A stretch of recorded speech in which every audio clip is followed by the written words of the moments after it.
To be chipper changed so dramatically, and in an angry tone, she said, "What do you mean? I thought you had forgiven me. Do you really think we're just going to sit around and keep talking about this for all of these years?" And I said, yes. I said, "I am so sorry, Mom. We have holes in our life, we have unanswered questions, and we have lives that we need to talk about." She became silent, and then she said, "Okay, goodbye." And that was the last time that I spoke to my mother. Did you write out a statement that you'd like to read to the court? I did. Can you read that for us Yes. now? Thank you. Some may be surprised to see me standing here today. This is never something I wanted to do.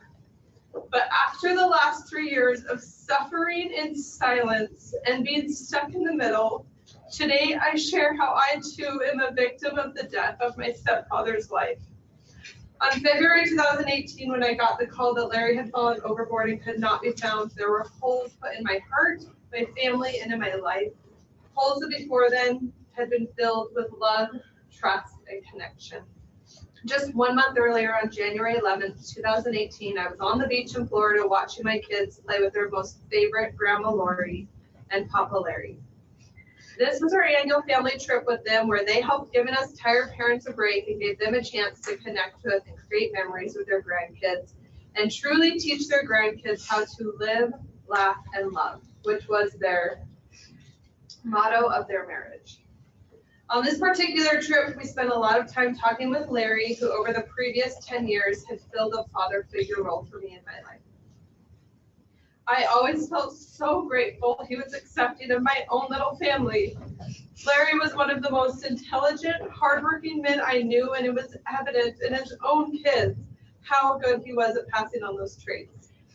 During a walk on the beach that week, Larry shared with my husband and I how his deep-rooted belief in earning every dollar you get and in tracking every dollar you spend was instilled in him from the time he earned his first dollar as a kid.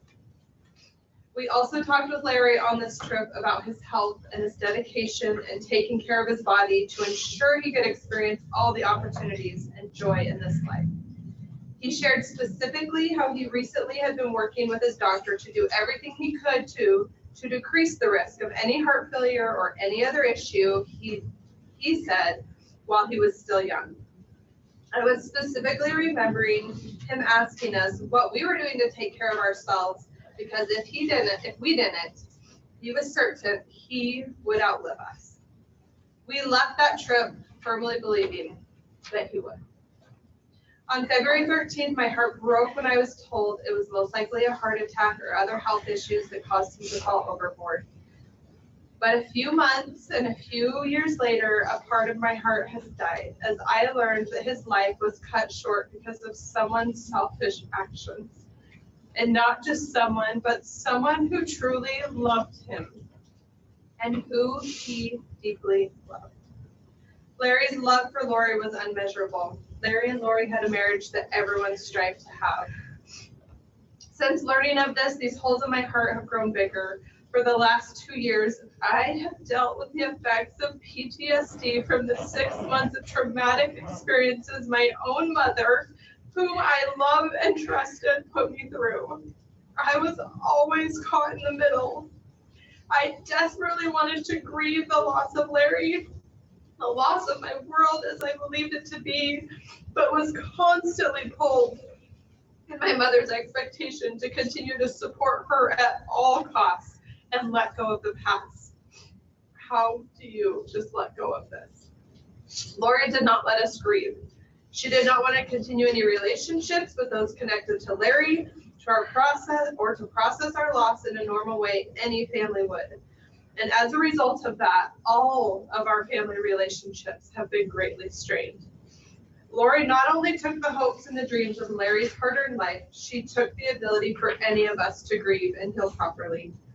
Her years of lack of accountability, lies, and manipulation have caused suffering to all of the innocent members of her family, as well as Larry's.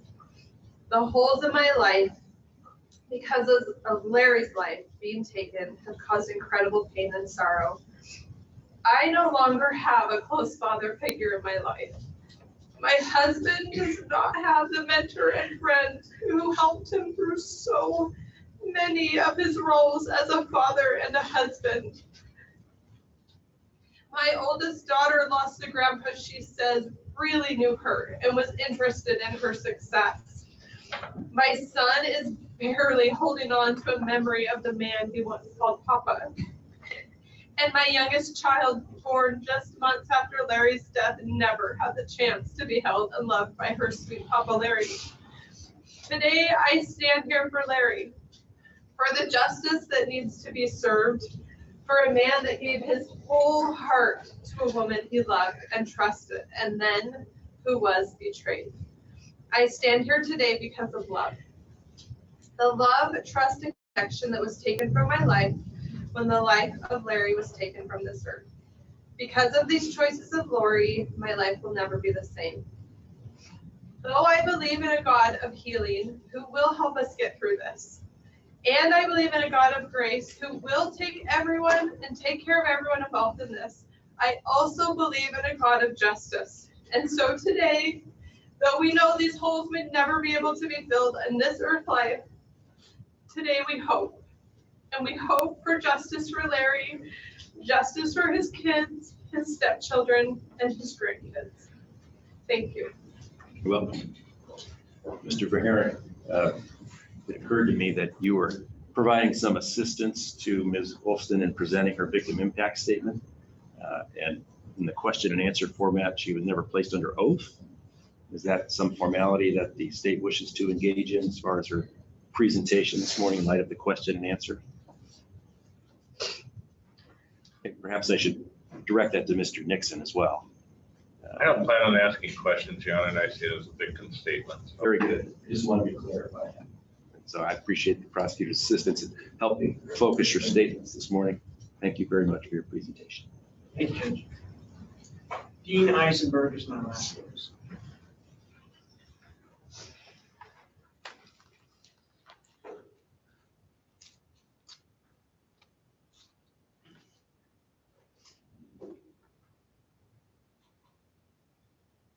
Thank you, Your Honor. I want to thank Chrislyn and Amber for their statements. That's just means the world to me and my sister. See if we can get through this. Let me stop you just a moment so you can start out and tell us your name. My name is Dean Isenberg. I'm Larry Isenberg's son. Yep. I'd like to thank you for giving me the opportunity to speak today. Larry Isenberg was a truly unique and unforgettable individual. He was my best friend. Over the last several years, I've come to realize his profound impact he had on countless people's lives. Love him or hate him, he was truly unforgettable. And even those that hated him, loved him in a way. He just had one of those unique personalities of which I try and model and live up to every day. Larry Isenberg lived his life with honor and hard work. He expected those he was close to do the same. And even in his retirement years, he still worked from dark to dark, refining his little paradise in Cougar Gulch, or actively exploring his next project or adventure. And he was a catalyst for me to work as hard as I possibly could to pursue my dreams and ambitions. It was truly remarkable how much energy the man possessed. Tired is a state of mind, he would always say. He was an incredible role model for any and every person or young person starting out, or those struggling, or those just trying to improve themselves. He was highly revered amongst his peers and one of the best sounding boards anyone could ever ask for. Dad and I spent a lot of time together, either by phone call, text, or in the outdoors. We were in constant communication with one another. I miss our phone calls and our pontification about the ways of things in the fading light as I rose out of our hunting spots in his old John boat. I miss the Larry Isenberg cackle in the camper during deer season in late Novembers. I miss the intoxicating smile he would have with a glass of Jim Beam's as he would recall adventures he's had in North Idaho. I miss the advice and the encouragement to embrace fear and failures of the past to fuel my future and current successes. There's no substitute for hard work, he would say, and nobody cares about handle success. They only care about how you handle failure. valuable trait to be learned and practiced in this day and age by our upcoming generation, and something I wish my family could see besides my example alone. Larry Isenberg had so much to give, and he constantly gave. He was always teaching. I learned from him almost every day up to the day he was killed. I wish he was still here to teach my stepchildren and to continue to teach me.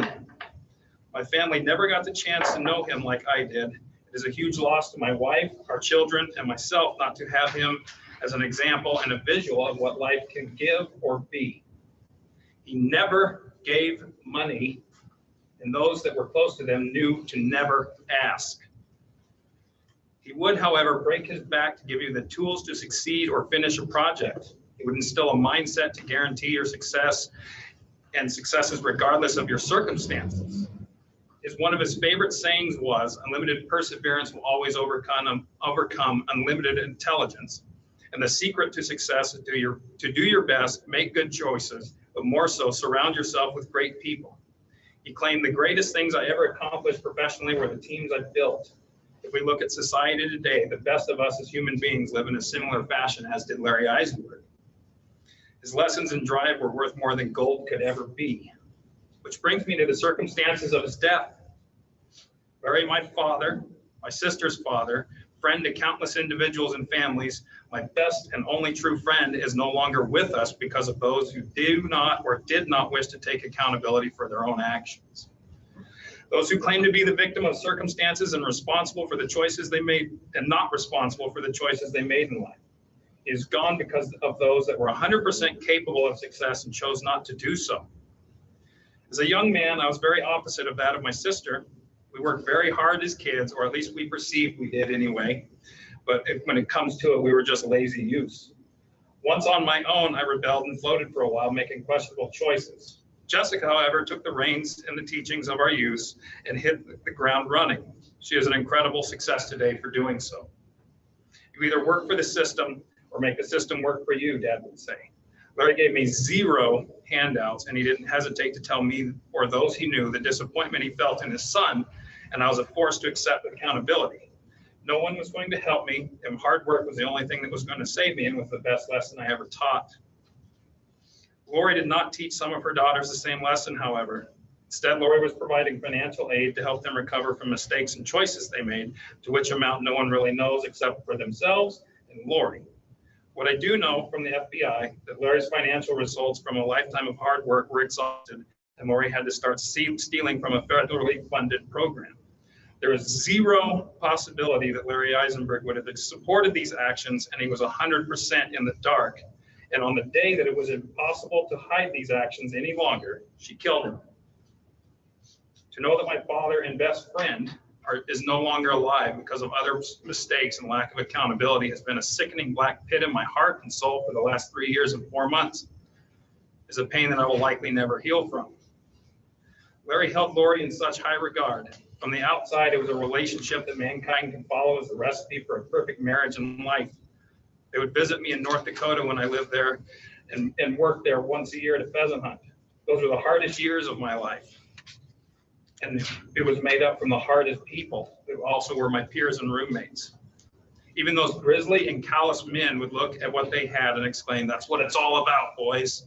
And this is what a real relationship looks like. And I wonder how many women are out there like her.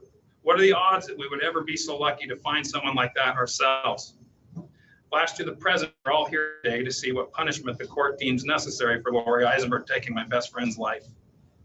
I'm not sure when Lori turned or how long she had been living 2 lives. But every last one of us that were close to Larry Isenberg, myself, my sister, Lori, and her daughters she was stealing for, knew without a shadow of a doubt what his principles and values were. They knew the money they were receiving was 100% ill-gotten and undeserved. And I'm sorry about Lori's reasonings, but the excuse they are single mothers, I've heard, is complete and utter BS for what is done in the days, months, and years leading up to his death. I cannot begin to fathom the reasoning Lori had for doing what she did to my dad, nor do I want to understand the workings of her mind. My only hope is that she did what she did to save him the embarrassment of finding out that his soulmate was doing for years behind his back.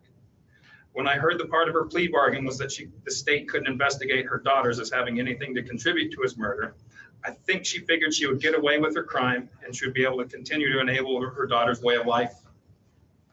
To me, there's no amount of justice that can be given to Lori to replace my father and for her to feel what I had felt in the years since Larry's death. There's also no amount of justice that can be done to make up for the years I will continue to suffer in the future without my best friend and my dad. Through 2 decades of blood, sweat, and tears, I've finally overcome the adversity I created for myself as a young man. And my best friend and mentor isn't here to see it. As a young boy, I lived for my father's approval. And as much as I hate to admit it, I've lived for it as a man as well. I'll never see him light up again when I tell him success stories of overcoming adversities, or how great my life is becoming with Heather and my family, or I'm finally happy and fulfilled with my career as an entrepreneur, as he always said that I would. I was always taught to look at a silver lining in every bad situation. In all of this, I was at least spared the pain of seeing Larry Isenberg becoming old and frail in a hospital bed. He will always be in my memory the immortal, all go, no quit, and lightning ball of energy that he was to me. However, I would trade everything to be able to call him up and hear that uplifting, bright, and joyous howdy on the other end of the line. Thank you, Your Honor.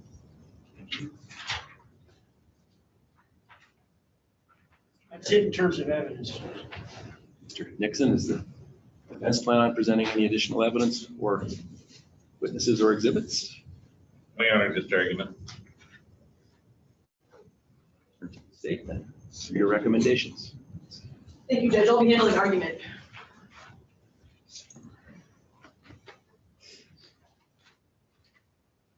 State's recommendation in this case, Judge, is life in prison with 30 years fixed.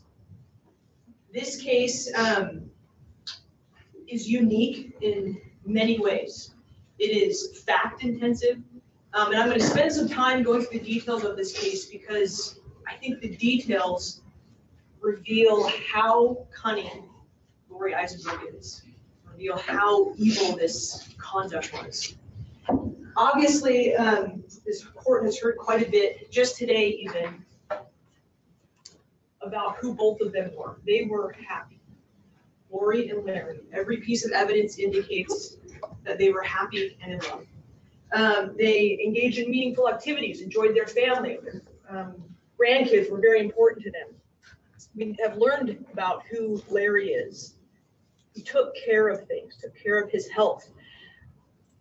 Even his grammar. Dean Isenberg has said his dad would talk about careless errors when there's even something in writing that was off. Lori Isenberg is smart. She didn't have formal education, didn't go to college rather, but she is smart. All witnesses that we've talked to spoke of her ability to persuade in a positive way, her ability to be resourceful and get things done. They saved money. They had together hundreds of thousands of dollars in assets, properties. That, of course, brings us to the motive for this crime, which, as the court knows from the statements and from all evidence, is the massive theft committed by Lori Isenberg. She stole hundreds of thousands of dollars. We don't know fully the extent. It went on for years. It involved various schemes. And in those schemes, you can see how clever Lori is. It involved forging invoices, creating false companies, using personal credit cards. She used Larry Isenberg's name, something he surely, we know, would have been extremely unhappy about. It was elaborate conduct, involved other people. She sucked her daughters into that conduct. Now, we talked about Larry's personality, and so Lori certainly would have known that. Lori knew how Larry would react to this type of, her being a criminal. Lori knew surely that divorce would have cost her half of her assets, would have been further extreme embarrassment on top of the embarrassment of going to prison or being held accountable for these crimes. And Lori knew that the death of Larry Isenberg would save her from at least that portion. And so that's what she did. So now, Judge, as I speak, I'm going to refer to Exhibit 1, which is a slideshow, and go through some of the timeline that happened in this case, because I think the timeline is very revealing.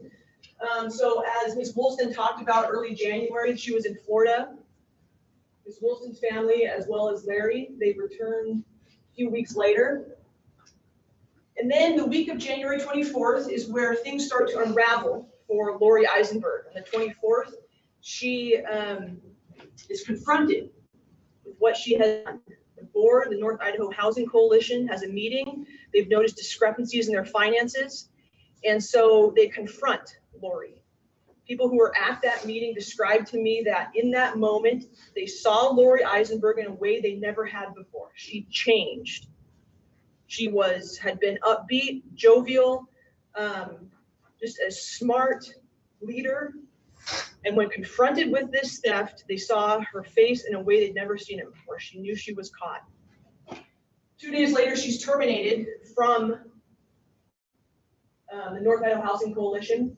And that same day, she plans a trip again back to Florida. This trip hadn't been planned any further in advance, but all of a sudden, when confronted, she decides her and Larry need to leave town immediately. She plans that trip on the 26th.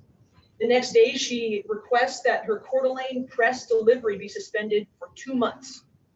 That wasn't a typical action for Lori to take, but she presumably did not want Larry somehow getting a hold of that news. She suspended that delivery. Then on the 28th, so just 2 days later, after she has booked this trip to Florida, they leave. She's formally terminated from North Idaho Housing Coalition that same week. In that time frame, Judge, the 27th, 28th, one of Larry's friends, Mike Holmes, who was friends of both of them, good family friend, speaks with Lori and says, what's going on? And Lori says, just don't tell Larry. I'll take care of it. Just don't tell Larry. We know that Lori, even at this point, is terrified of Larry finding out. They're in Florida for quite a period of time. On February 6th, while they are still in Florida, Larry sent a message to his doctor. Thanks for keeping me healthy.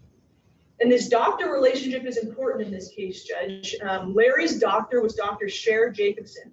She has a unique medical practice where she's essentially on call all of the time.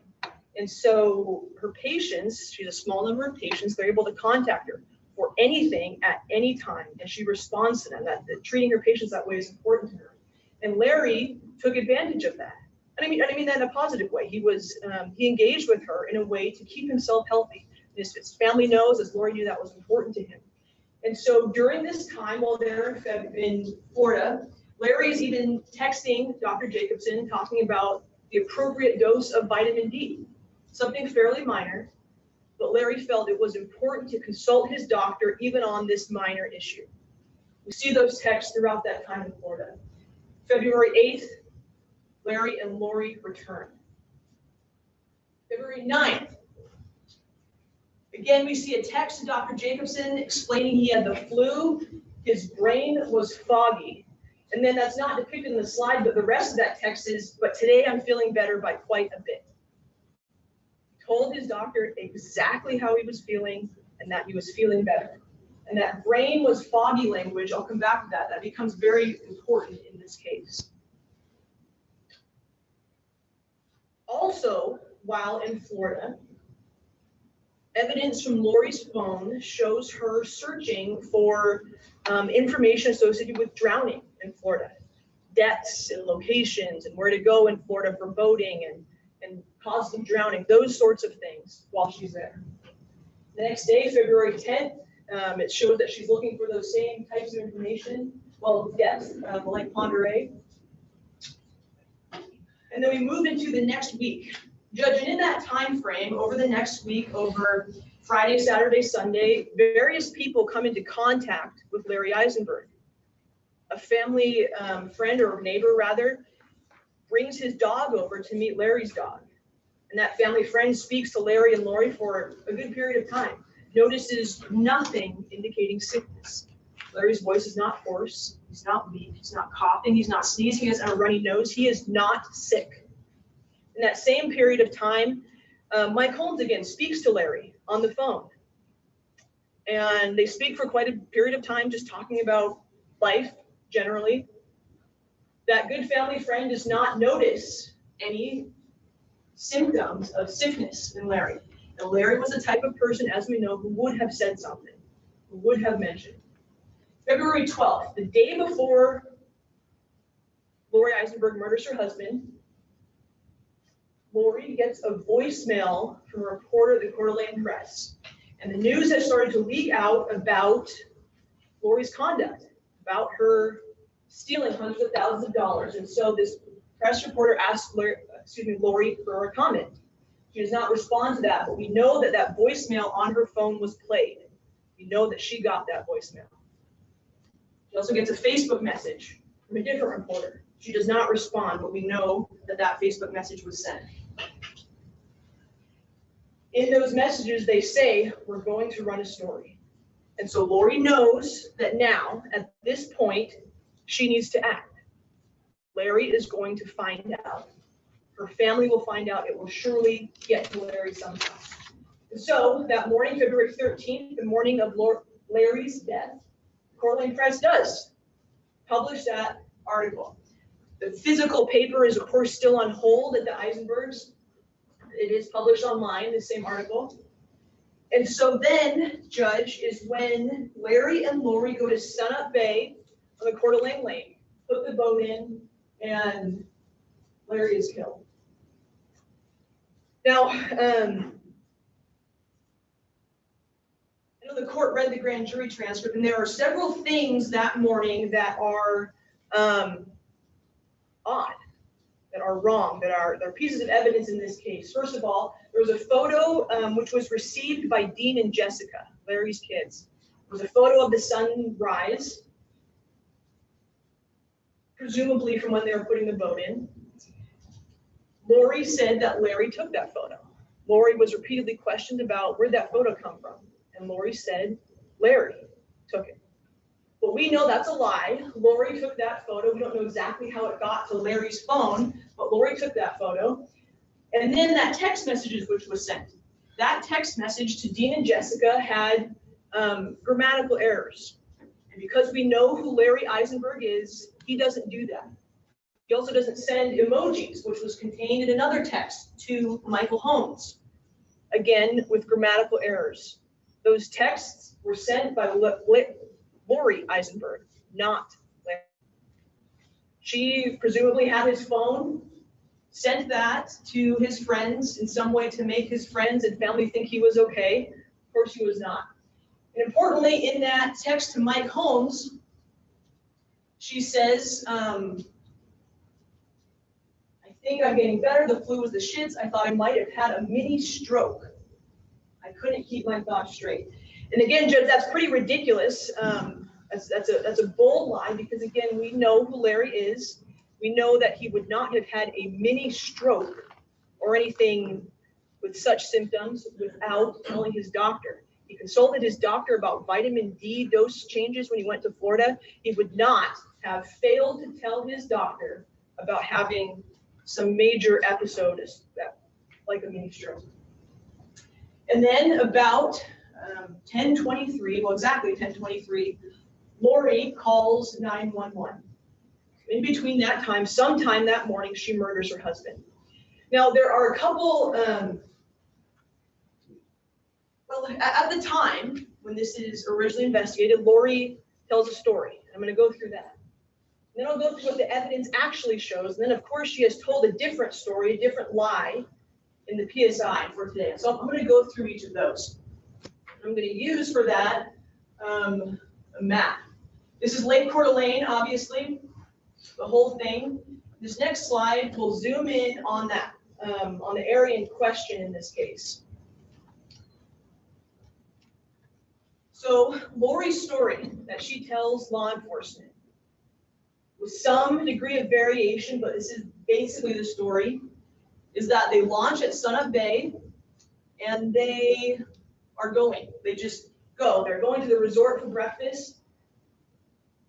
Lori describes that she falls asleep because it was so cozy in the boat, and Larry is driving, and she just wakes up at some point, and Larry is acting weird.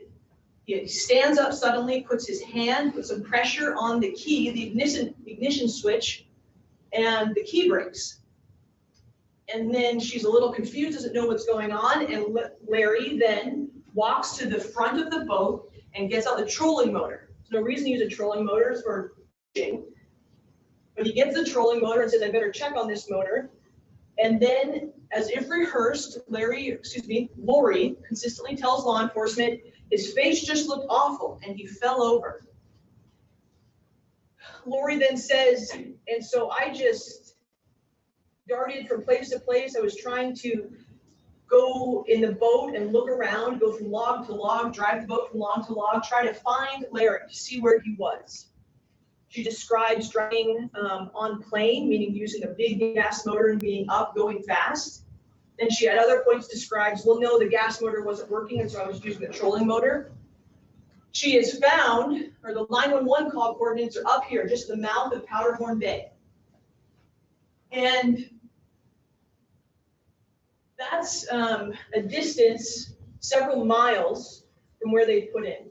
She describes that she can see the resort, which is ridiculous. That's a physical impossibility. I'll go back to the previous map. It is not possible to see from there up to the resort. Land is in the way. Anyone from Coeur d'Alene would, that's a ridiculous mistake to say that just there's some building that looks like the resort.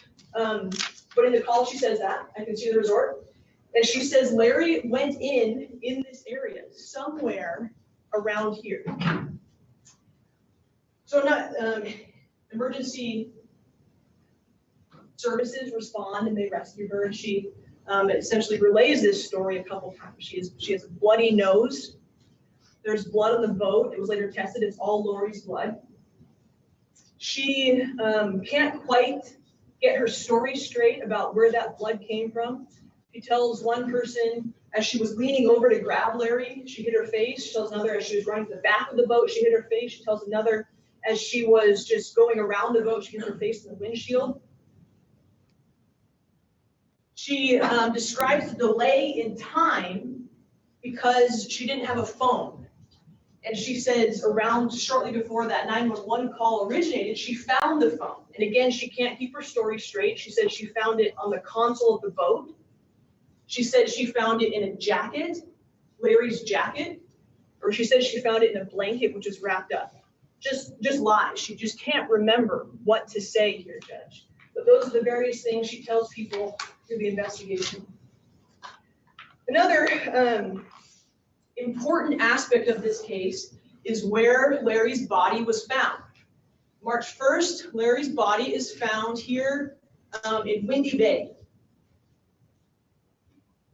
Lori had told 911 that she essentially stayed in the same area. She was just driving in circles, honking the horn in the same area for some number of hours, and so his body would be up here.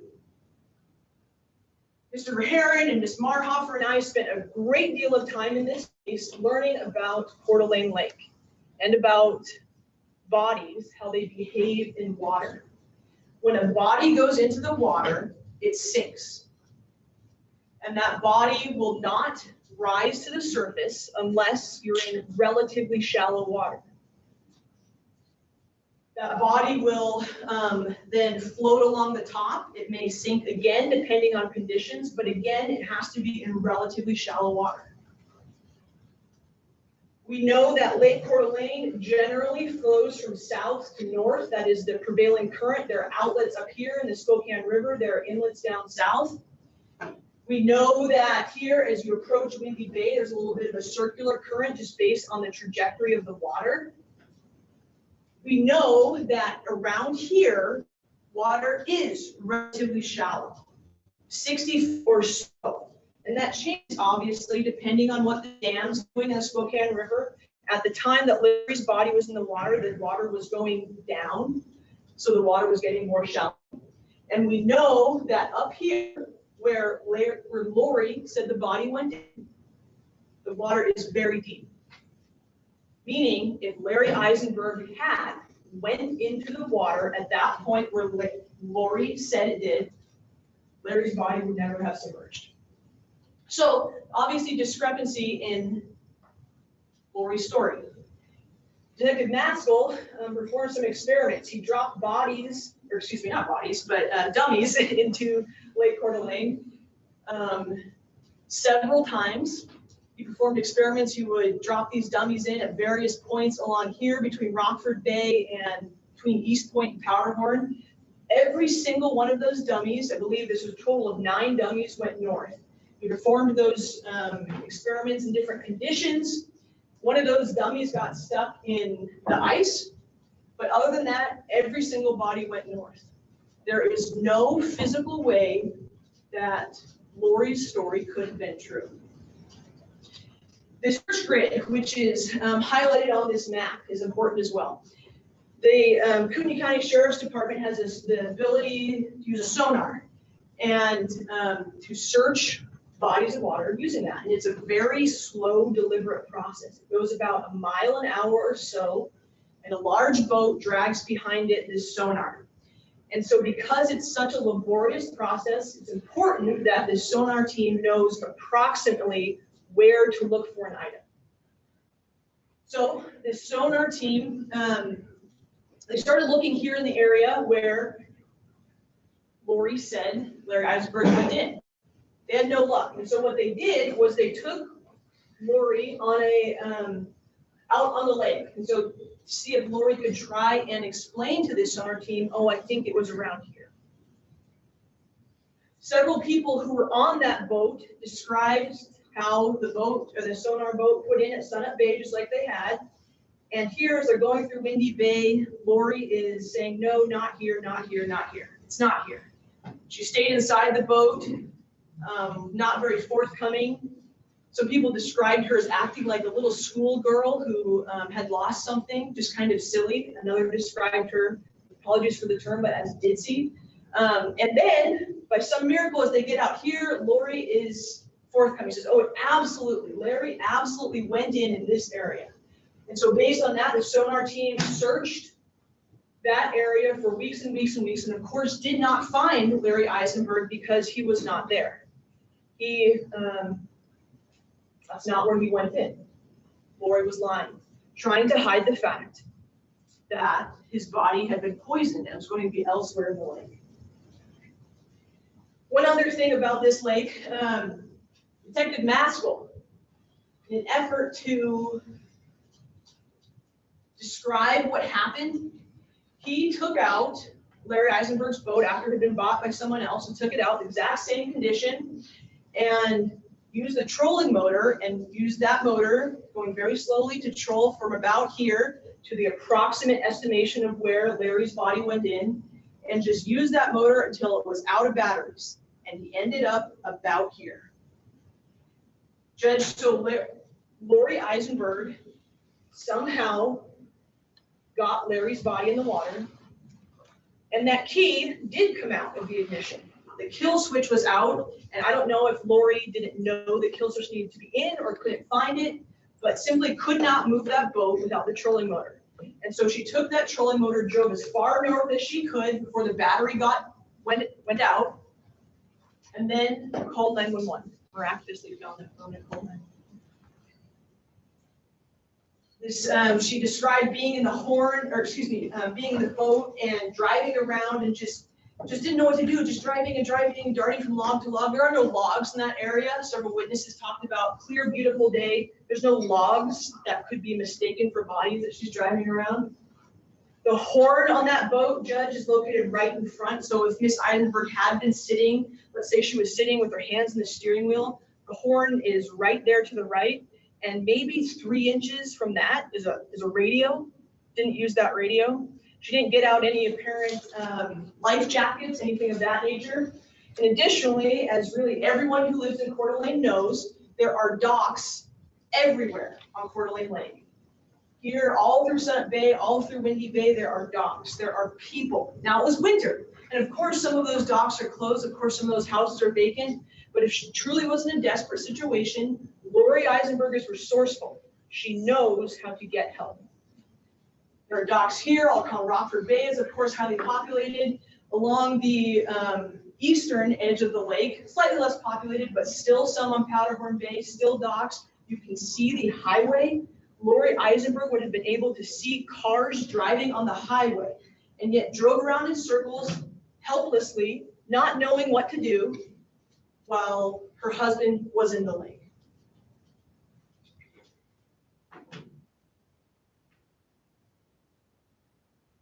Which brings me to Benadryl, Judge. And of course, as we know, Larry had a very large amount of Benadryl, or diphenhydramine, I should say, in his system. At the time he was found, that was attributed to a potential cause of death, also drowning. We don't know exactly how that diphenhydramine got in his body. We don't know exactly how much he ingested, but we do know it was a large amount. And we had a toxicologist come and testify in the grand jury in this case, and she explained what diphenhydramine does to a body. It creates what's called an anticholinergic effect. What that is, she described it as being pleasantly delirious. She described it as being docile, and you can very easily manipulate someone and say, hey, walk over here, and they'll do it. It might hallucinate, but it's just something very pleasant. Larry Isenberg would have been in that state prior to his death. And another important aspect of this anticholinergic effect is brain fog. As our toxicologist looked through all of the evidence in this case, what stood out to her most was that text in Florida when Larry Isenberg said, my brain was foggy, which is a classic sign of someone who is under the influence of Benadryl. Even those taking a therapeutic amount may feel some of that effect, this a little bit of just foggy brain.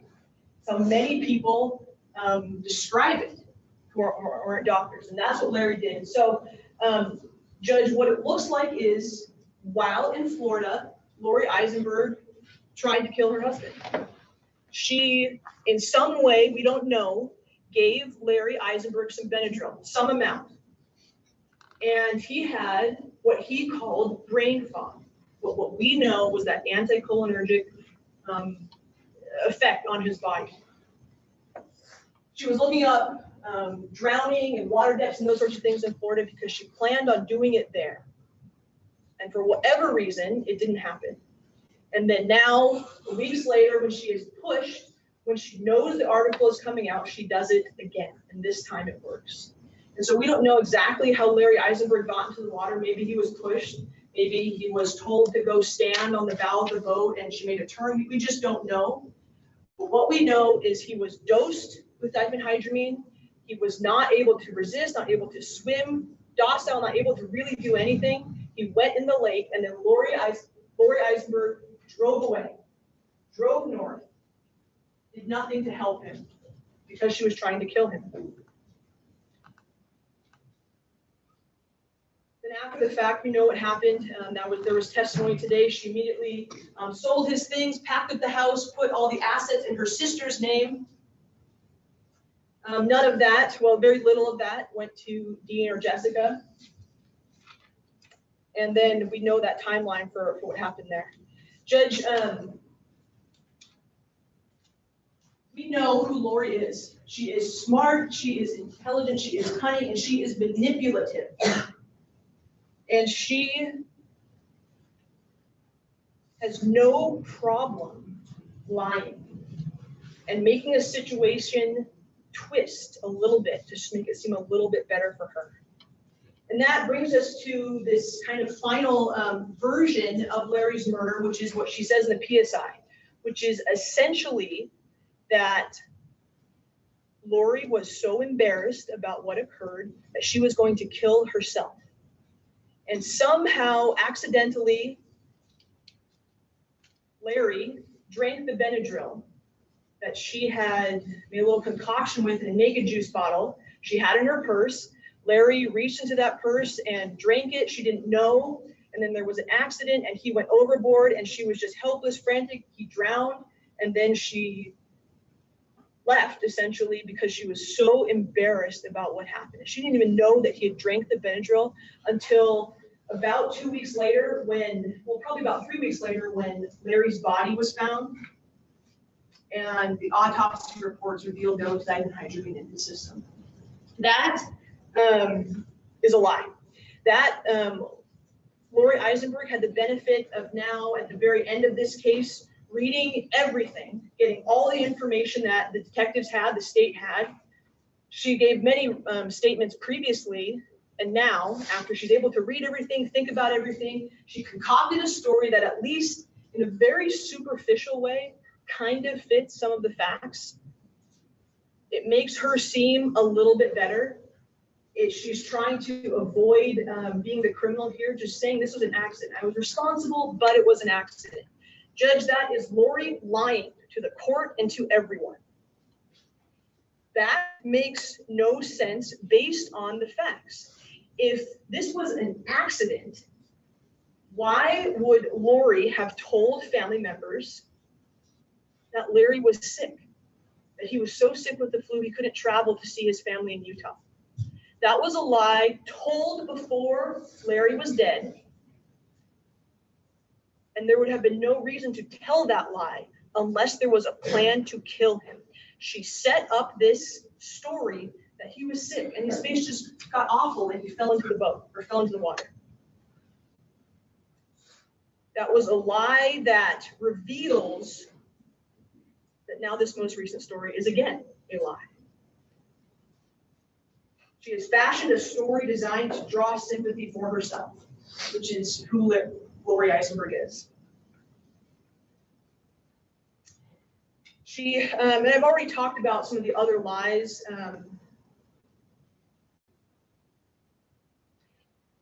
Lori lied about the location of his body. If this had been an accident, why lie about that? That makes no sense. It only makes sense if she was trying to hide what really occurred. If she did not want that body found because she knew what an autopsy would reveal.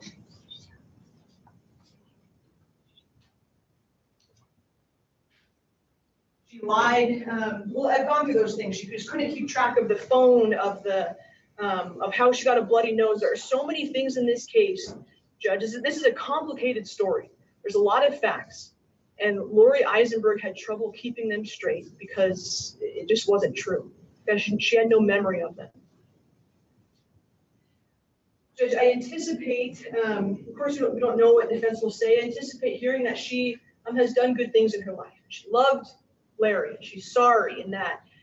She loves her grandkids, and that while in custody, she's become friends with some of the women in her pod and those sorts of things.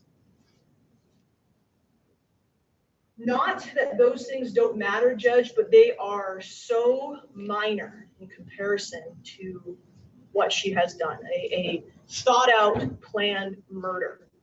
So yes, even if Lori Isenberg at some points in her life has done very positive things, which I don't think that should sway the court or dissuade the court from imposing a very big prison sentence. Overall, Lori Isenberg killed her husband, someone she loved. We know that she loved him. And that had to be so difficult. Often, well, I guess not often, luckily in Coeur d'Alene, these types of crimes are rare. But when we see murders, they are perpetrated against a stranger or done in a fit of rage, or perhaps there's someone's intoxicated or some underlying dispute. That is not what occurred here. This is just thought out and planned murder. A murder of someone important in Lori's life. And that shows how far she's willing to go. The motive simply to avoid further embarrassment, simply to avoid that further cost of a divorce or being kicked out of the house or whatever it was that would have happened. We, of course, don't know for sure. It's rare to see someone of this intelligence and capability go through such great lengths for really a very stupid reason. But we know ultimately, and for a time, Lori was successful in what she had hoped to gain. She got that money. As I said, Dean and Jessica did not get an inheritance in this. Her PSI indicates she has $200,000 in assets still. So no, those assets that belonged to both of them were not split in half or whatever would have happened in a divorce. The lie that she told the court in the PSI demonstrates her almost limitless ability to deceive and manipulate and to say whatever it takes to gain at least a little bit of the upper hand, to make herself just look a little bit better. I recognize that Lori Isenberg is 67 years old. And so a prison sentence of any length, but particularly of what I'm asking for, which is 30 fixed years in prison, is likely to be a life sentence for her. And so I do not take lightly what I am asking for, but I do, Judge, think it's necessary based on what she has done to Larry's family, what she has done to this community, and her absolute manipulative behavior throughout all of this. It is what is expected for a murder of this nature. Thank you. Thank you.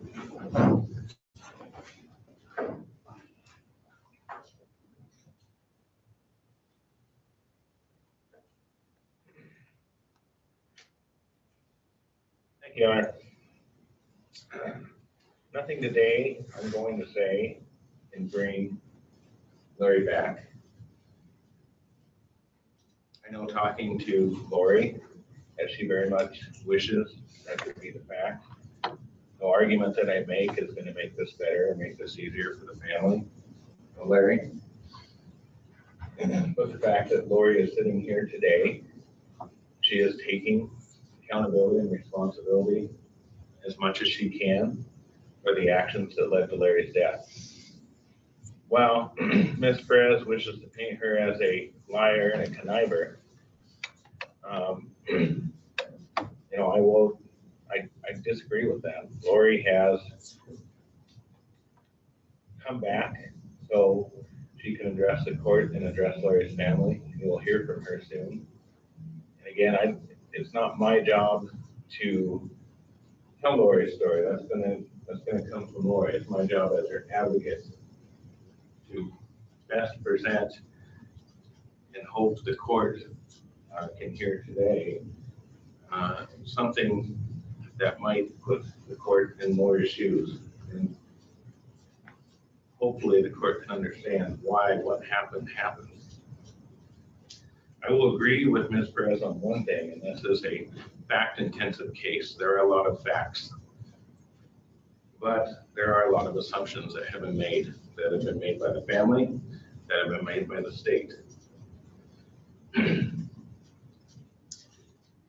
The fact is that Lori has done a tremendous amount of good in her life. Even her daughters that stood against her today admit that she was a perfect mother, that she loved them, that she was doing anything for them. And ultimately, that's what led to the actions when she first started taking money at her job. Now, she pled guilty to that. She took accountability. She's currently serving 5 years. So no matter what the court would do today, she still has that sentence. She did that because of another fact. She cared tremendously, more than she could. It was overwhelming, the love that she had for her daughters when she saw them struggle. The other fact is that she very much loved Larry. They were the perfect couple. The fact is that everyone saw that and said that. Again, even Dean and Jessica and her own daughters said that. They had the perfect life. That's the assumption, at least. However, the one disagreement they may have had was that, and it's an honorable thing to say you have to work for what you get. That Larry did not give handouts. But Lori very much saw her daughter struggle. She didn't want to disobey Larry's wishes. but she wanted to help them. She wanted to get daycare for her grandchildren. She wanted to ensure that her daughters could continue to work, that they could give her grandchildren gifts. And she took money. And she got deeper and deeper and deeper into the hole. The fact from their point of view was that everything was perfect, but that was really an assumption. It was not. Lori knew she was doing wrong. And unfortunately, it led to where we are today. I heard the state in their closing argument from Ms. Perez probably say about a half a dozen times, well, we don't know what happened. We don't know. We don't know. That's the state assuming. The facts are that the state offered Ms. Isenberg a plea to a second-degree murder, and that's what we're here for today. The facts are the state is asking for 30 to life. I am bound not to argue for less than 15 to life, and that's what we're asking. The court give her a sentence of 15 years with a life indeterminate sentence. We are asking that that run concurrent with the time that she's currently spending on her federal sentence. The facts are, as Lori is 67 years old. Even if the court were to give her the 15 years, by the time she would even be eligible for parole, she would be over 80 years old. As Ms. Perez says, whatever sentence the court gives today, it very well could be a life sentence. Through my time in speaking with Lori, we've had a lot of discussions about mortality and life, and the life that she lived. She did have a great life. She had some great children. She's still proud of her daughters, even the daughters that spoke today. She's proud. She knows that was tough. And she loves them very much, and she will always love them. She loved Larry's children, Dean and Jessica. She never wanted to bring this pain to this family. She understands, takes accountability for the fact that Larry is gone today and cannot be with us. The fact is, Your Honor, on that morning, cold February morning, there was supposed to be a death. It was supposed to be Lori's own death. It wasn't supposed to be Larry's. She was not embarrassed, as the state would argue. She was not scheming to kill Larry. She wanted to kill herself. She wanted to end the pain that she was feeling on a daily basis. But the fact is, she knew this was going to come out. The facts are that she had already told the board and written a letter taking full accountability for her actions. She knew that Larry was going to find out, and this would cause a tremendous amount of pain. Even Dean Isenberg said that the only thing he can think is that maybe she did this to save Larry the embarrassment. But the fact is, Lori just simply wanted to die. And that's the plan that she had that day, to kill herself. No one can sit in the shoes of someone that wants to take their own life. Those are assumptions. What you heard from the state today was assumption after assumption after assumption that Lori was going to try to hurt or kill Larry. The fact is, all she wanted to do was to kill herself. Unfortunately, due to a terrible series of decisions, Larry is gone. But she came back, she's here, she's taking the accountability. Throughout this very odd case, the life of this case, I came into it late. I came into it after Lori had been gone for a period of time. And I talked to Lori, and it was clear to me in the first conversation she had, she wanted to come back to take accountability and responsibility. She did not want to, she wanted to do her best to ensure that there would be minimal impact on her family. Unfortunately, that was too late. She understands that. I think that's some of the hurt and the pain that we heard from Larry's children as well as their own children.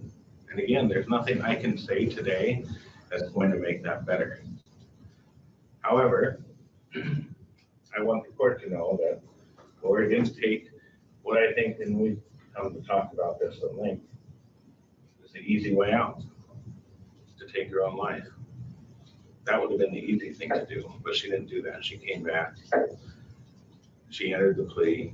She's sitting here today. You're going to hear from her soon. But I don't want the court to listen to the assumptions that the state has made, and that's what it is, and the assumptions that others have made in the public. Assumptions make for a case for a jury, it makes for headlines, it makes for TV shows, but those are just that, assumptions. The facts are that Lori did not that day want to kill Larry, she wanted to kill herself. But because of that decision and those poor decisions, Larry unfortunately is not here. The facts are that Lori had lived a good life for many years. Last 4 or 5 years that she made these decisions to try to take some money to help her daughters, and the pain that caused the community, the pain that caused her family. I don't want the court to overlook all the good that she has done. And we presented some materials for the court to consider as far as some of that good that she had done. She lived her life very much for her family. She lived her life for her community. And I think that's worthy of some consideration by this, Your Honor, in setting a sentence. I've sat here before in difficult cases, much and again, that had resulted in the death of someone. I've seen what the court has done in that case and given my clients in a random, senseless, violent act 30 years to life. What Lori has done, no matter what the court does today, it will not punish her more than she has punished herself. When she came back, she knew she came back likely to spend the rest of her life in prison. This case was not filed for some 2 years until after the fact. And then we have this pandemic that delayed trials and those types of things. But once, frankly, we were able to consider an offer that was made by the state, she took that offer and we're here today. So I don't want, and while it's disappointing to hear people say that she's not taking the accountability and responsibility as her advocate, as someone that's gotten to know her over this 2.5, 3 year period I've been involved, I can say Lori has never wanted to do anything but to come back, take the responsibility, and at least bring some closure to this chapter. As I said, no matter what I say, no matter what Lori says today, we know we can't bring back Larry, and that is a tragedy. But I'm asking the court to consider the sentence that we are recommending, the 15 life. It provides closure for the family. It provides it meets the goals of sentencing. Lori, I found it as someone who's a convicted felon, as someone who has admitted to second-degree murder. Her LSI score was still a moderate risk. The mental health evaluation shows she does not indicate any aggressive tendencies. The fact is this is a very unique and unusual case, and the fact that we are sitting here, But Lori just simply wants to do her best to provide closure to this, to provide her story. But Judge, do not buy into the assumptions that the state has made. You heard Ms. Perez say over and over and over again that we don't know what happened. Lori will tell her side of the story, but I cannot express to you enough and to the family how badly Lori feels, how the punishment in this case, the time that she has spent in isolation, the time that she has been in custody, the thoughts that she's had to live with, the fact that Larry is not here because of her actions. the punishment the court gives today is not going to do anything more than the thoughts that Lori has to live with on a day-to-day basis. But she loved Larry very much, that's a fact. She loved her children and Larry's children very much, that is a fact. She's a good person that made terrible, terrible decisions, and she is here today, and she will accept the court sentence. But I ask the court to please consider giving her an opportunity to make the best of a terrible, tragic, sad situation. Lori is the type of person that can still be good, whether it's behind bars or whether it's out.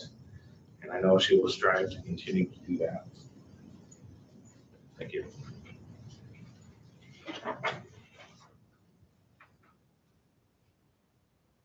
Ms. Isenberg, is there anything that you would like to say on your own behalf?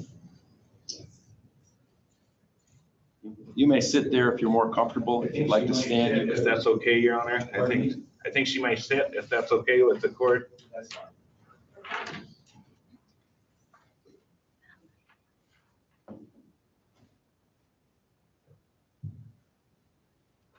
First off, I'm very happy to finally be able to tell the families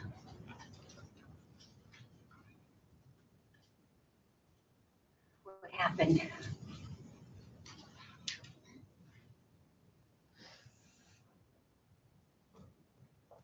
What actually done, Judge, I prepared a letter for you that was in the PSI.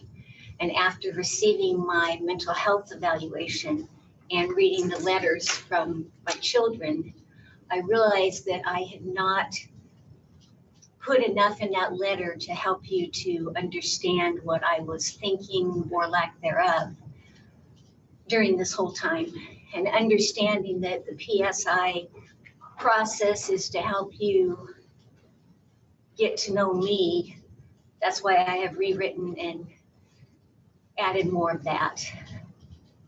It's not easy, but I want you to see the good, the bad, and the ugly.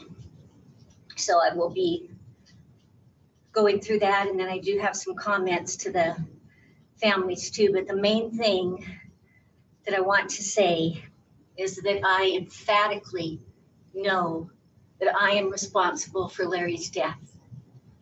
And I have known that from the very first day. I wish so badly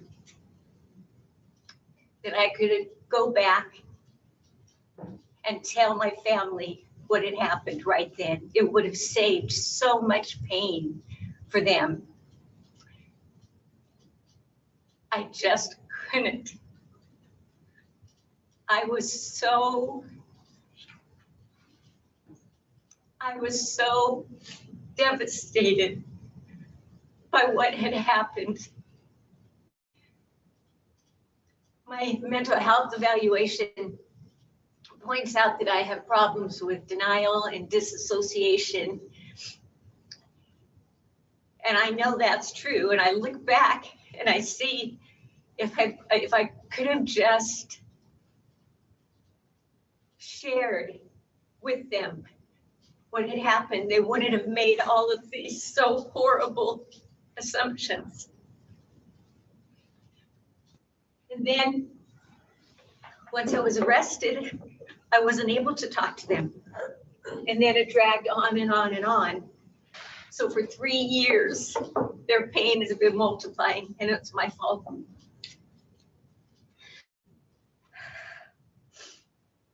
I want to state emphatically that I am responsible for Larry's death. Absolutely. I'm so sorry for everything I did. Starting with the embezzlement that resulted in the lies, deceit, and ultimate betrayal of the love and the trust of the people I love, especially Larry. Saying I'm sorry. Larry used to hate it when people said I'm sorry.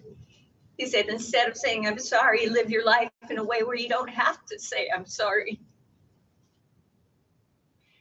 But that's all I can say, even though it's wholly inadequate. All I can say is I'm so sorry for all the pain that I've caused from everyone, starting with the coalition and now to my family.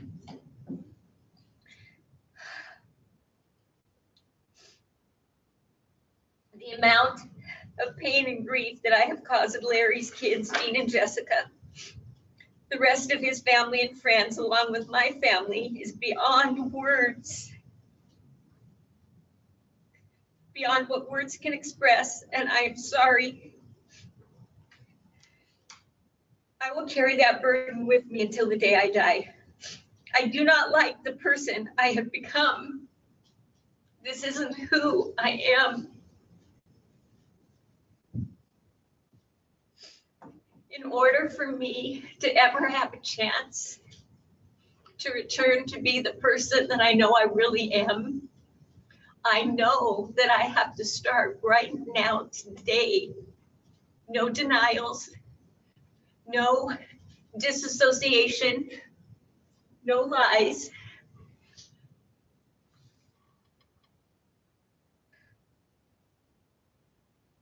I almost, as I was listening to the kids' letters, and I'm so proud of them,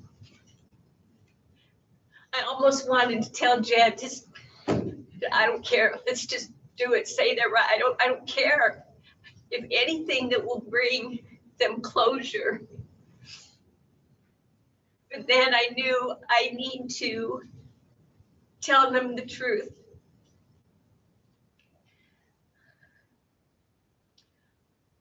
They have the option whether or not to believe me, but I have to do that.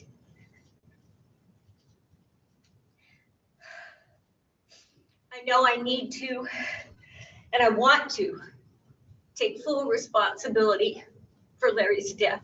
And I very well know that can include a life sentence. And a life sentence is not worse than suicide. From the very beginning, I'd say maybe a week or two after the embezzlement was discovered, I knew that my life was over. And I had two options: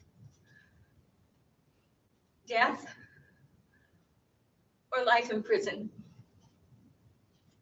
I never varied from that. I never wanted to get away with anything. And I still don't. When I first learned my embezzlement had been discovered, I fell into a deep, dark hole of guilt, despair, and fear.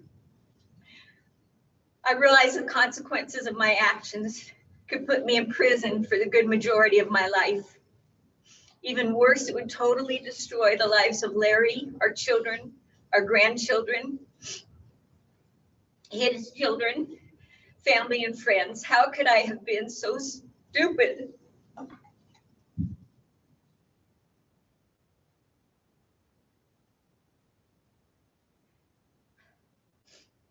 I knew Larry would be okay financially, because different from what some people have said, I never took money from our personal account. I took it from the coalition, which was totally morally, ethically, legally wrong. I don't know why I did it.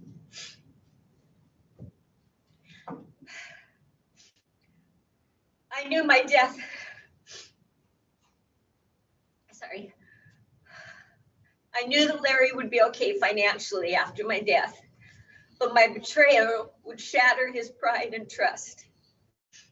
He would not understand, nor do I, why I would destroy our wonderful love and marriage. We had such an amazing life, and look forward to growing old together and spending lots of time with our families, especially the grandkids. I was literally sick with despair and wanted to die. I have always loved life. I've always grabbed it by both hands and wanted to get every moment I could out of it. I've never understood how people could consider suicide. A couple of years ago, now I guess it's about 5 years ago, I had a friend whose friend committed suicide. And he looked it up and told me that more people commit suicide every year in the United States than are people that are killed from violent crimes. That surprised me because murder is so common and accepted in our society. It's in the newspaper every day, it's in books, it's in movies. I hadn't thought about suicide until I fell into that despair and realized life as I knew it was over. Perhaps the worst feelings were knowing that I had hurt the people I loved the most. I had betrayed my children beyond what any mother should ever do.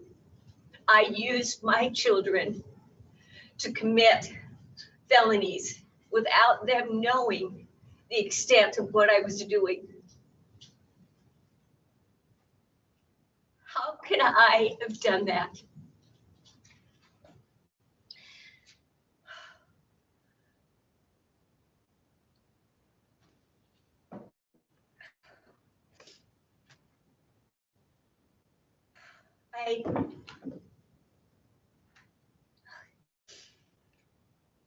As I thought about my death, I knew it would not eliminate the pain for our family, nor would it heal the betrayal of the love and trust, or the shame and humiliation that I have brought to them.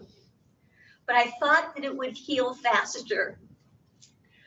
I thought if I'm dead, and originally my idea was to make it look like an accident.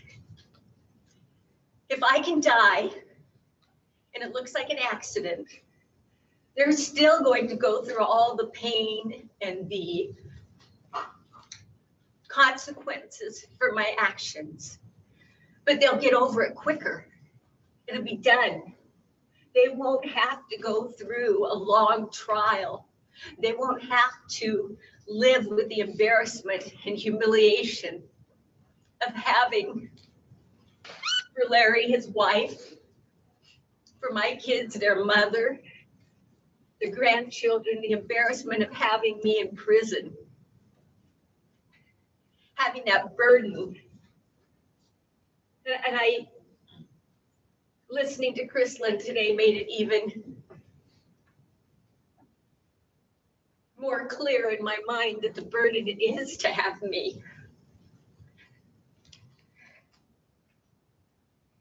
What a burden I am in their lives.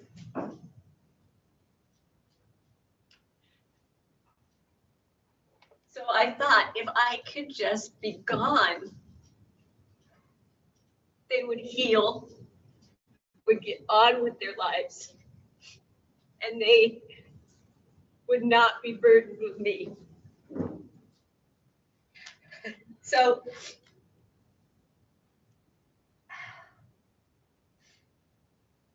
and I admit, when I also looked at suicide, I didn't want to spend my life in prison. I know suicide is a cowardly act. I know that. Suicide is a selfish, mean, cruel thing.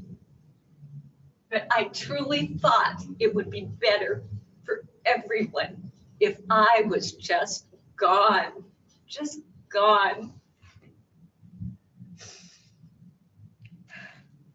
So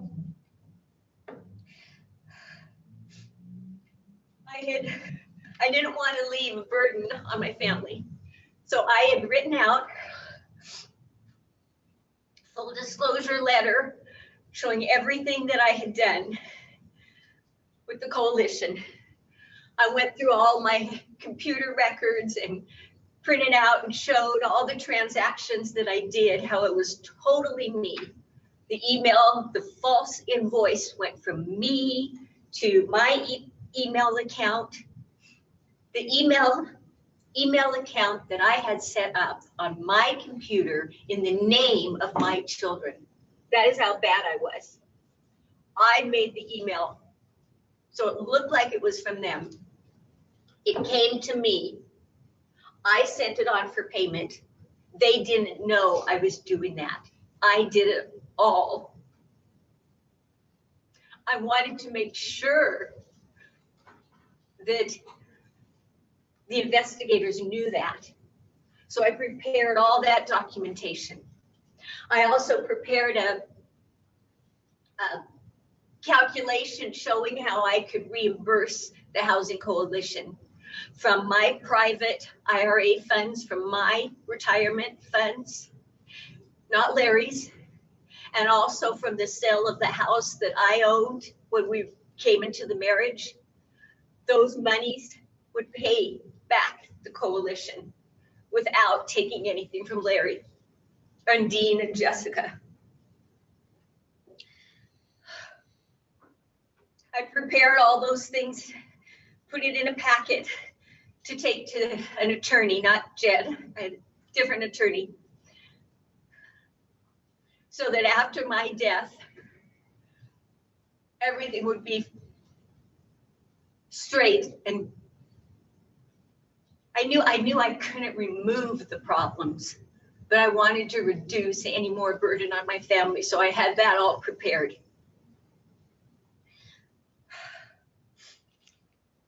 I wanted to make sure that the investigators did not think Larry or anyone else, Mike or anyone, was involved.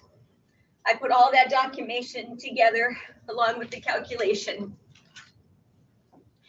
so that I could go into an attorney and have a notarized statement, so that after I was gone, there would be no question as to the truth of what had happened.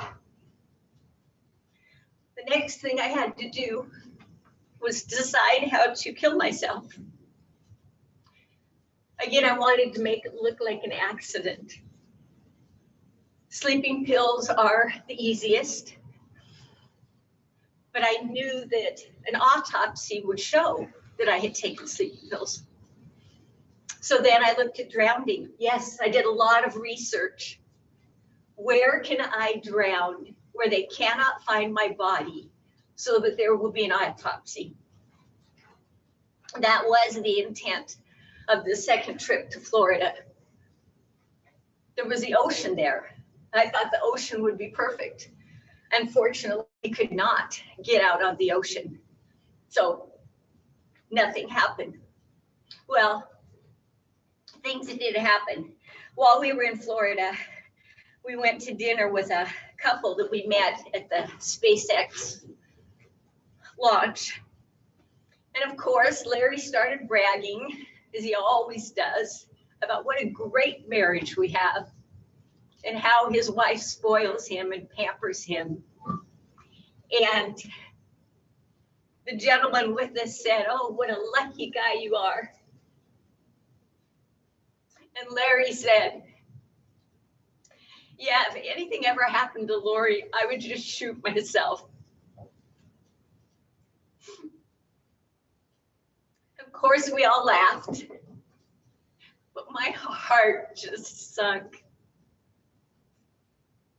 And I realized that I had been so self-centered, thinking about how I could kill myself and not have to live with any more of this pain, that I had not fully considered how hard this would be on Larry. I've always thought of him as this tough, strong guy that could do anything. I knew that he would be devastated. He is a very proud man. Some people might say too proud, but I say no, not too proud, because he deserved to be proud of what he had accomplished in life, including his two children. by the man he was. I knew he would be devastated, but I thought he would be strong enough to get through it. And then after he said that at the restaurant, I started doubting myself.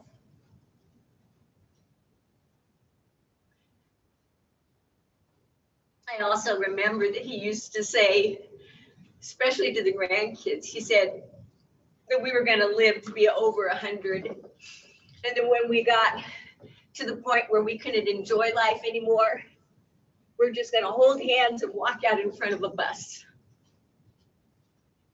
That he didn't want to live a life that we couldn't live fully. I appreciate what Dean said. And maybe if I was about hoping that I had killed Larry to prevent him from having the heartache of finding out that his soulmate had betrayed him. Maybe Dean's right, but I'm not that type of person. I could not kill anyone else. I can kill myself.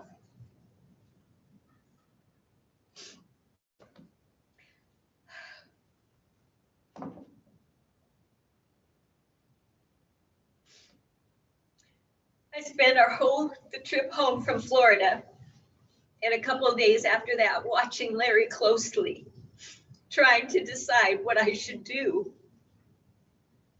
I remembered how often he said that if we got to that point in life where we could not enjoy it the way we wanted to, that we would rather be dead. My mind was on overload. What should I do? I did not want to think of the world without Larry in it, even though it would be hard.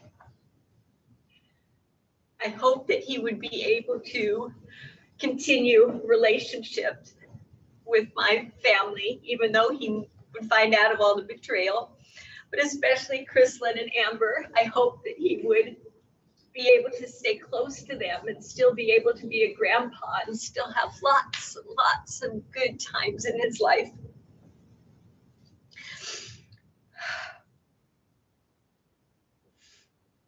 But as I thought more about our day-to-day life and how much we depend on each other, I couldn't imagine Larry living alone. I couldn't imagine him being happy living alone. And so I started thinking about double suicide. Maybe that's what would happen. Should I just go ahead and tell him everything? I knew it would be, I can't even tell you the pain I knew it would be to look him in the face and tell him how much I had betrayed him and not ask for his forgiveness. And I don't ask for forgiveness.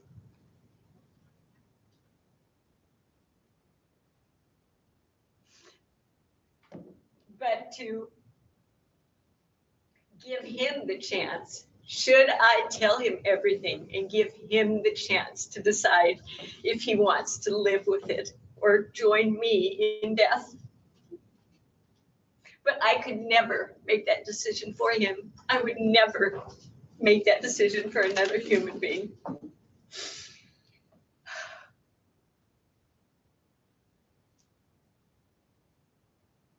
I can't put in words because I've never experienced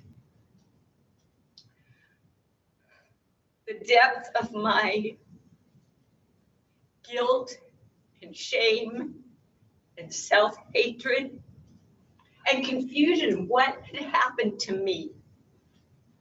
How had I changed? Why had I changed?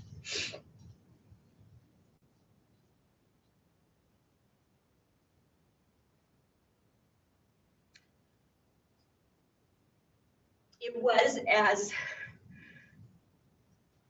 Dean and some of the others explained. When Larry and I got married, I thought that my grown-up children would be okay on their own.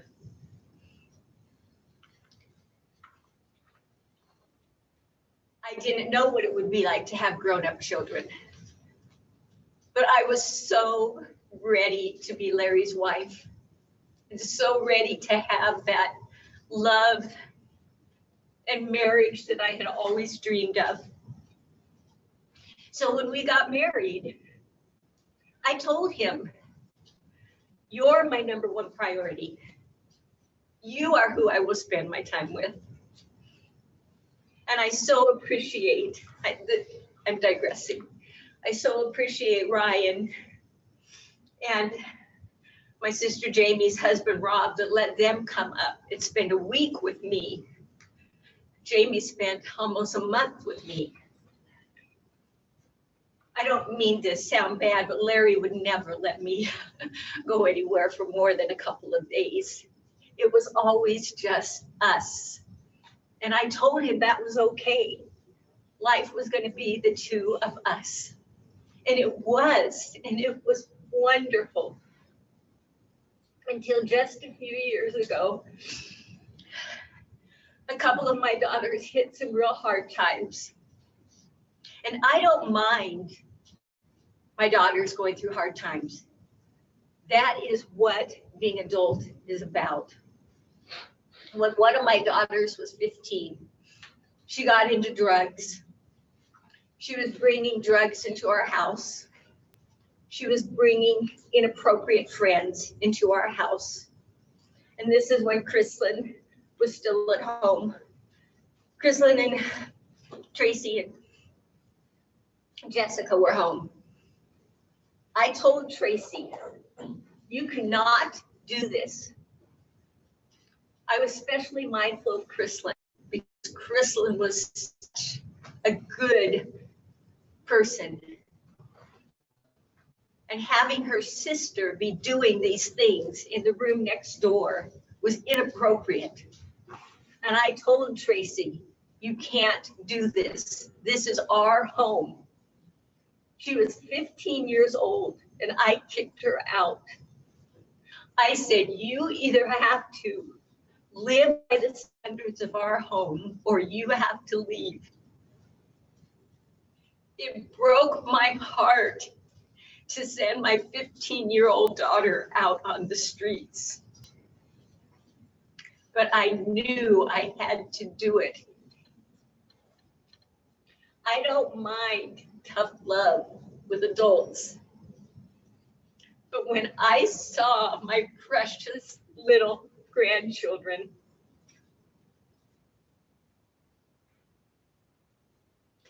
suffering because their mothers were not able to have a double income family and not able to provide what they needed. They couldn't afford health insurance. So what do they do when the kids get sick and have to go to the doctor? They couldn't afford dental care. So what do they do if they don't need, they need braces?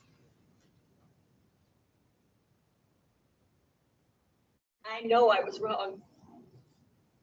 I know I was wrong. But at that point, I was miserable. I could not go to Hawaii and lay sunning on the beach, having a great time, knowing that my grandson was in an unsafe daycare because that's all my daughter could afford. I could not go out and buy a car and have this great life and have discretionary money that every month we could put into the stock market because we had such good income. While my other daughter was working 2 jobs and her 3 little children were at home, not little, 10, 11, whatever. No, younger than that. Jed's telling me I'm talking too much. I just want you to know how I think. That's why I did it. I got to the point where I was torn between adhering to the life and Larry's standards of life and being able to do what I thought I had to do. And so I came up with the most stupid,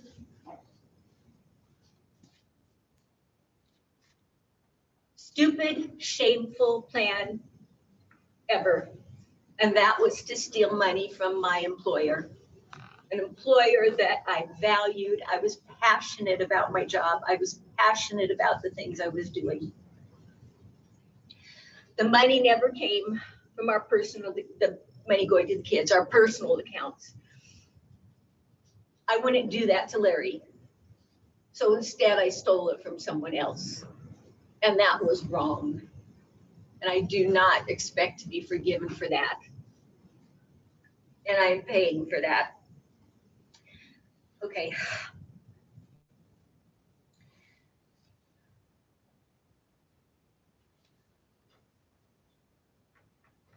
Okay.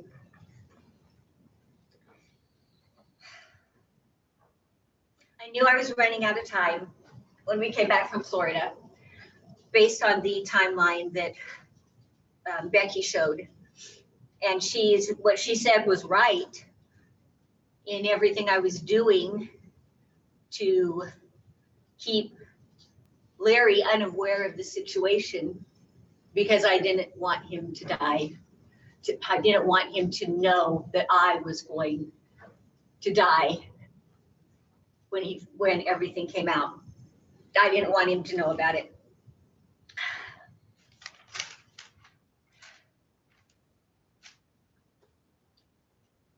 I convinced myself that my crime with the Housing Coalition was totally separate from my relationship with Larry, and it would never impact him. How wrong and delusional that was. So here I am a few years later, looking at this wrecking ball that is soon going to destroy the lives of the people I love, trying to decide if I want to spend the rest of my life in jail or kill myself. Or do I tell Larry? Again, as the timeline showed, when we got back from Florida, I received the information and knew that the article was going to come out the next day. I knew my time was up. I hadn't decided what to do. Was I going to kill myself? Was I going to tell Larry everything and just see what would happen? I didn't know. I was an emotional and physical wreck. I'm not trying to be a martyr. I'm just telling you where my mind was. I couldn't sleep. I couldn't eat. I was exhausted. And that day on the lake, I was not thinking very well. I do not remember details. It was a blur of shock and horror and confusion. But I would do my best to tell you what I remember happened. Most of it is the facts that the prosecution presented. It's just the assumptions that were wrong, but I won't get into that. One thing that was wrong, that is key in it, that I did say from the very beginning, I said on the 9/11 tape, I think I went back and counted 8 times. And I also told the deputies that we went out of Windy Bay and we went south. While we were heading south, I fell asleep. When I woke up, we were heading north. And Larry was saying something about exactly what they said, that the engine wasn't working right. We were inside a canvas cover on this boat. you can't see, there's no peripheral vision at all when you're in the canvas cover. Your only eyesight is straight out in front of you and sort of over the boat. So I had not looked up to see where we were since I had fallen asleep. I don't know how, 10 minutes, 20 minutes, I don't know, when we were heading south. I had no idea where we were. Larry got up. As they said, he got up. He was acting a little, he wasn't walking stable. He put his hand on the ignition key, knocked it down, broke it, said the motor wasn't working. We went out, well, we fixed the ignition. We got that fixed. And then we opened up the window and door and went out onto the fishing deck of the boat. We removed the tarp off of that. And we got the trolling motor ready in case the big motor didn't work.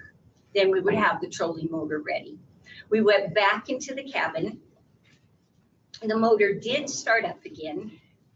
And away we went, just slowly, on plane, but just slowly going along, and probably didn't go very far. And it stopped again. Larry stood up again and headed out the front window again to the trolling motor, saying something about the motor's not working right. And I said, what do you mean? And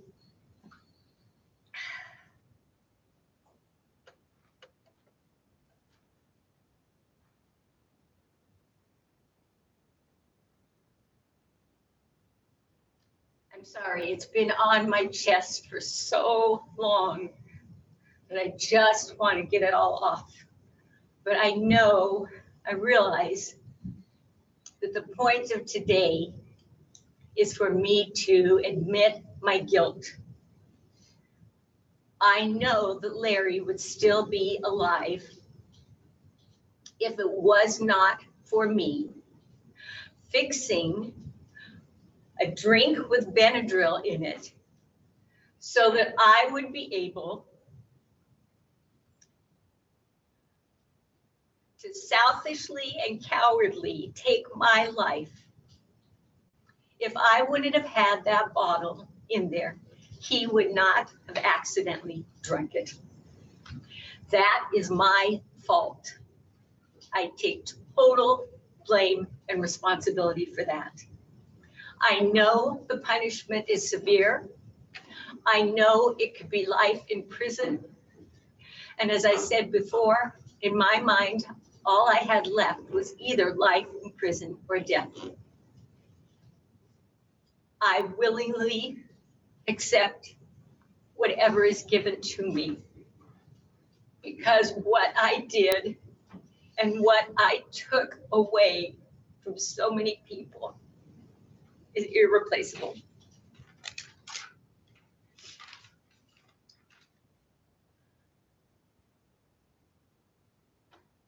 Again, I want to tell them everything, but I guess it's like trying to rearrange chairs on the Titanic. So I would just want to again apologize to my family. I was such a wreck after Larry's death. I wanted to just crawl up in a ball and go somewhere and grieve. And I couldn't. Everywhere I looked, there was someone that I loved.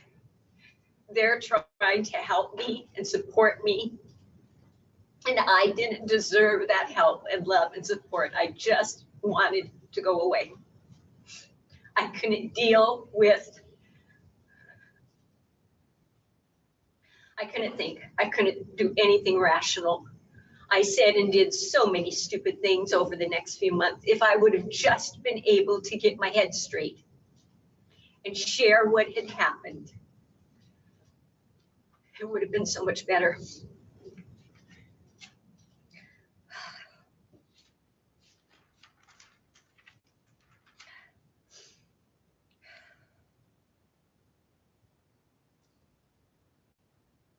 couple more things that I think are important for the family to know. After Larry's death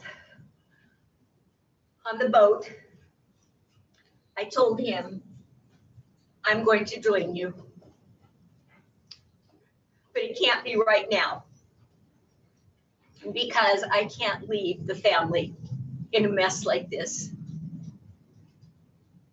The thought did come to me to just jump over the boat and join him. But then I thought how my kids would get a call in a couple of days, our kids would get a call in a couple of days to say that they had found our bodies or found the boat and our bodies were missing, and I couldn't do that to them. So I put my suicide in a holding pattern. It was still my plan to kill myself, but not until after I had gotten things straightened out as much as I could with the family. The key things that were important to me, number one was to make sure that the money was there to pay back the housing coalition. Secondly, to make sure that Dean and Jessica would get their inheritance. Unfortunately, I was very naive and did not understand the laws about punitive damages and summary judgment. And the asset that I have is the IRS's. That's for the IRS, because the Housing Coalition received all of our assets that were left after I paid, and there was no money left. Okay.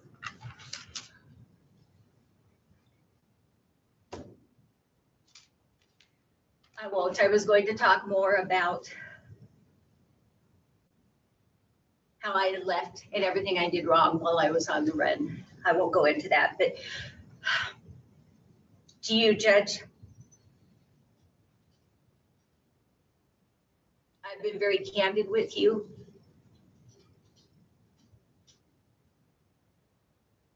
I am absolutely, fully responsible and guilty for Larry's death, and I deserve to be punished for that. I am so sorry for all the harm I have done. I don't know if I'll ever get a chance to show that I have changed and I have gone back, that I have left this period of insanity and that I have gone back to become the person that I really am. I don't know if I'll have a chance to do that, but I hope I will. Can I say just a couple of things to the victims? You provide any statement you like, Isenberg.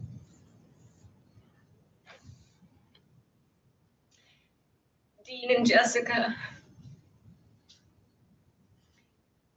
watching you stand here and talk about your father broke my heart again and again. I know how much you love him.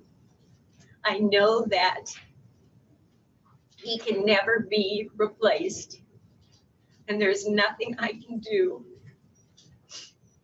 to bring him back to you. I am so sorry.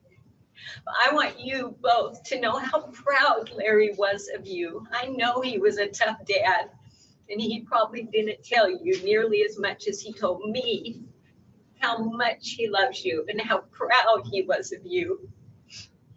Dean, he was so proud to see you to grow into the man that you are today. He was so proud of your hard work ethic, your skill, and maybe most of all, your kind heart, especially toward your mother. He was so proud of you. Jessica, the same thing. When you were in dental school, he would study up for hours before your phone calls, so he thought he'd be able to be smart enough to talk to you. He was so proud of you to become a successful dentist. He's so proud of the woman that you are. and he loves you so much. Chrislyn and Amber, I am so proud of you for coming here today to stand for Larry. Everything you said about him and our families is true. I did betray you. I did lie and deceive like no mother ever should, and I am so, so sorry. I am not asking for your forgiveness.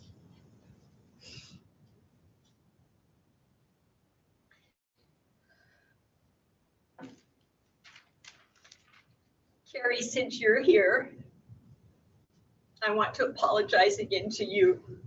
I know it doesn't matter that I do. I know I may never be able to talk with Amber or Chrislyn again. So I just want them to know how important they have been in my life. I'm so proud of them both. They are women of integrity. They are honest and true and strong. And I'm so proud of them. And I'm proud of my other daughters too. And know that Jessica and Tracy have been able to move past, and they have been a huge support for me. But don't think that they did not. Don't think that they condoned what I did. They did not. And they told me how hurt they were, how much I had hurt them. They do not accept what I did. They do not forgive what I did, but they have been able to forgive me. And I'm not asking you to. I understand it's different.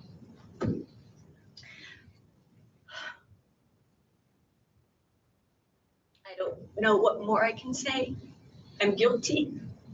I'm sorry. Ms. Isenberg.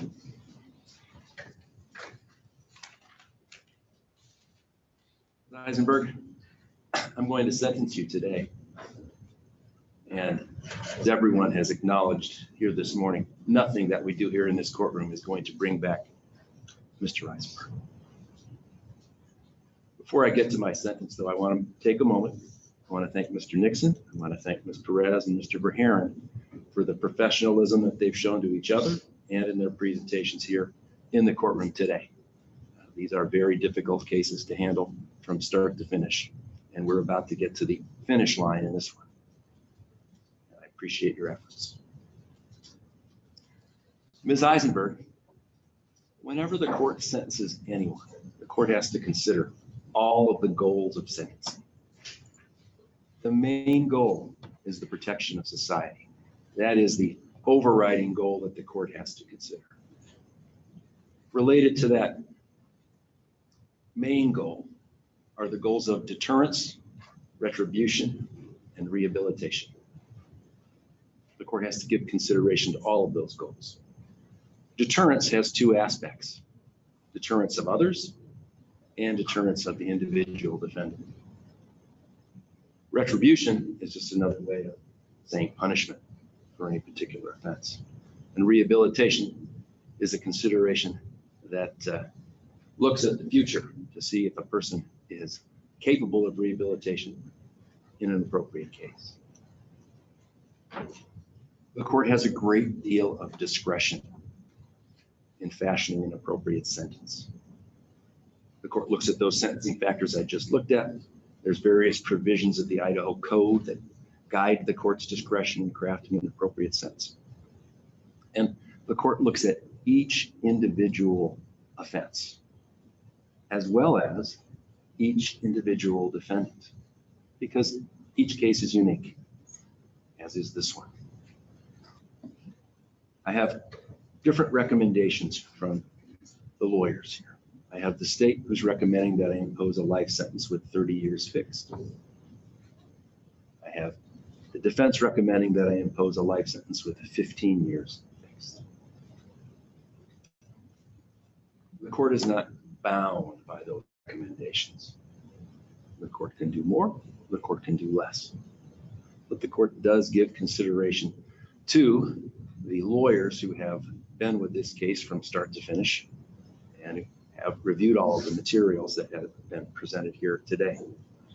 The court also reviewed all of those materials. I have the pre-sentence investigation report, the addendum to the pre-sentence investigation report, all of the various evaluations that had been submitted and the exhibits that had been submitted. And after reviewing all of that, you are presenting yourself to the court as a very unique individual. For most of your life, you've been a law-abiding citizen.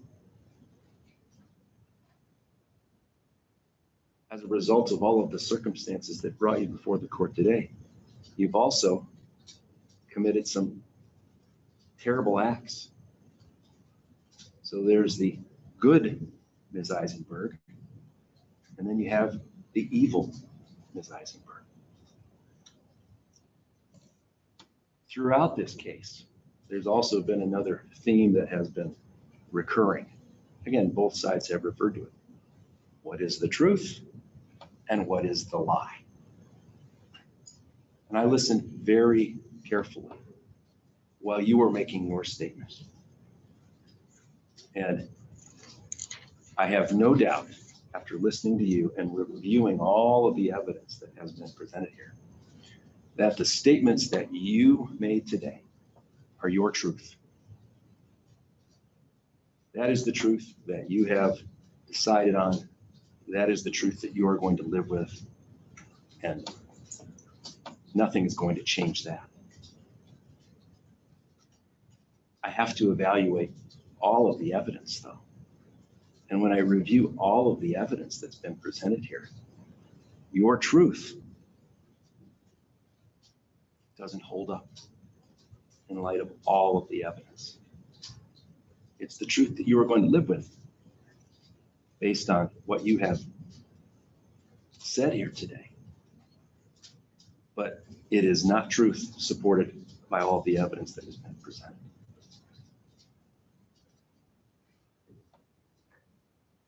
What I have in front of me is another human being who, when faced with some difficult circumstances, made some terrible choices and went through what I can only term a dangerous thought process to make the decisions that you made that resulted in the ultimate death of Mr. Isenberg. People every day deal with difficult circumstances. People every day make mistakes where they violate a law, but it does not lead a person to commit criminal acts like you did of theft and second-degree murder.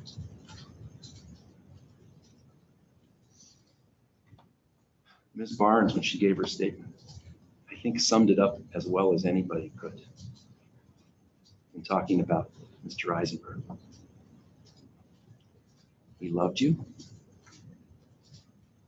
He trusted you. And you killed him.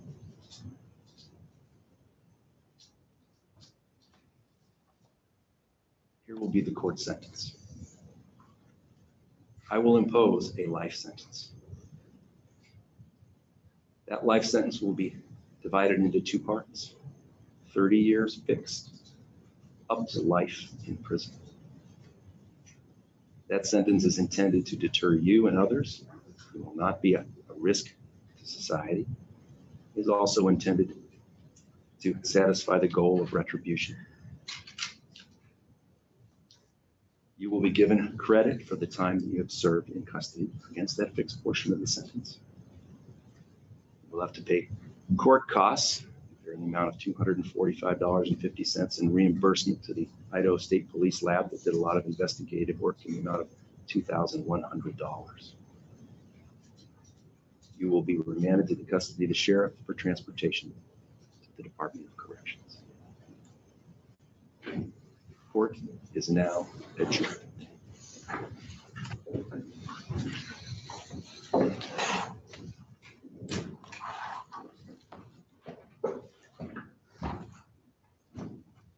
Please rise.